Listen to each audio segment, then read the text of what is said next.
नमरूद की बेटी का ईमान अफरोज वाकया। बिस्मिल्लाहिर्रहमानिर्रहीम। यकीनन तमाम तारीफें अल्लाह के लिए हैं। हम उसी की तारीफ बयान करते हैं, उसी से मदद के तलबगार हैं। मैं गवाही देता हूं कि अल्लाह के सिवा कोई भी माबूद बरहक नहीं। अस्सलाम वालेकुम रहमतुल्लाह व बरकातहू। नाजरीन, नमरूद दुनिया का वो वाहिद बादशाह था जिसने पूरी दुनिया पर हुकूमत की थी।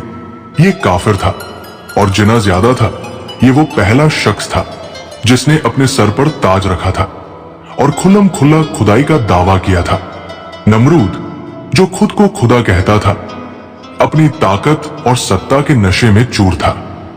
उसने पूरी सल्तनत में ऐलान कर रखा था कि वही रब है और उसकी इबादत की जाए। लेकिन जब अल्लाह के पैगंबर हजरत इब्राहिम अलैहिस्सलाम ने उसकी झूठी खुदाई को ललकारा और बुतों को तोड़ दिया, तो ये बात नमरूद के लिए बर्दाश्त से बाहर हो गई। उसने हजरत इब्राहिम अलैहिस्सलाम को आग में जलाने का फरमान सुना दिया, लेकिन अल्लाह के करिश्मे से वो आग ठंडी होकर उनके लिए गुलजार बन गई। इस अजीब और हैरतंगेज मंजर को जिसने भी देखा वो हैरान रह गया। उन्हीं में से एक थी नमरूद की बेटी। वो अपने पिता की खुदाई के दावे को पहले ही दिल में गलत मानती थी, लेकिन जब उसने अपनी आंखों से देखा कि आग हजरत इब्राहिम अलैहिस्सलाम को जला नहीं पाई, बल्कि वो आराम से उसमें बैठे रहे, तो उसका दिल ईमान की रोशनी से भर गया।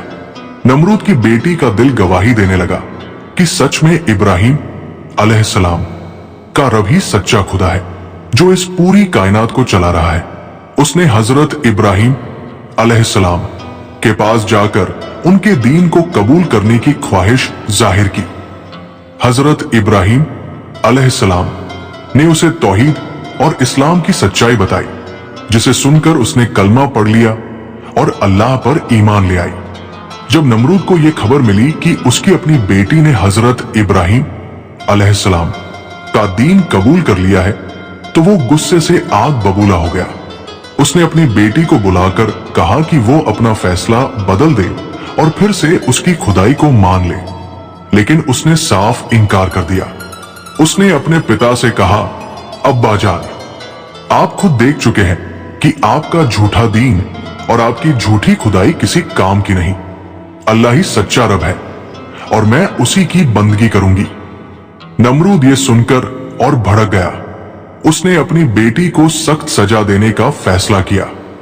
कुछ रिवायतों के मुताबिक उसने अपनी ही बेटी को कड़ी कैद में डाल दिया और भूखा प्यासा रखने का हुक्म दिया ताकि वो अपना फैसला बदल दे। लेकिन नमरूद की बेटी अल्लाह की इबादत में लगी रही और हर तरह की तकलीफ को अल्लाह की राह में कुर्बानी समझकर झेलती रही। आखिरकार अल्लाह ने उसे शहादत का मुकाम अता किया और वो इस दुनिया से रुखसत हो गई। उसका ईमान दुनिया के उन चंद खुशनसीब लोगों में से था जिन्होंने खुली आंखों से अल्लाह की कुदरत का करिश्मा देखा और बिना किसी डर के उसे कबूल किया। नाजरीन, ये थी हमारी आज की वीडियो। हम उम्मीद करते हैं कि आपको हमारी आज की ये वीडियो जरूर पसंद आई होगी। अगर आपको हमारी आज की ये वीडियो पसंद आई है तो आपसे गुजारिश करते हैं कि आप हमारे चैनल को जरूर सब्सक्राइब कर लें और साथ ही लगे बेल के बटन को भी प्रेस कर लें, ताकि आपके पास हमारी आने वाली मजीद मालूमात वीडियोस का नोटिफिकेशन बरवे के साथ साथ हमारी वीडियोस को लाइक भी करें और अपनी कीमती राय का इजहार कमेंट्स में जरूर करें। कमेंट्स में आप अपने सवालात भी हम तक पहुंचा सकते हैं। अल्लाह ताला आपको अपने हिजो मान में रखे, आमीन। नमरूद की बेटी की यह कहानी हर दौर के मुसलमानों के लिए एक सीख है कि जब हिदायत की रोशनी दिल में उतर जाए तो फिर दुनिया की कोई ताकत उसे रोक नहीं सकती।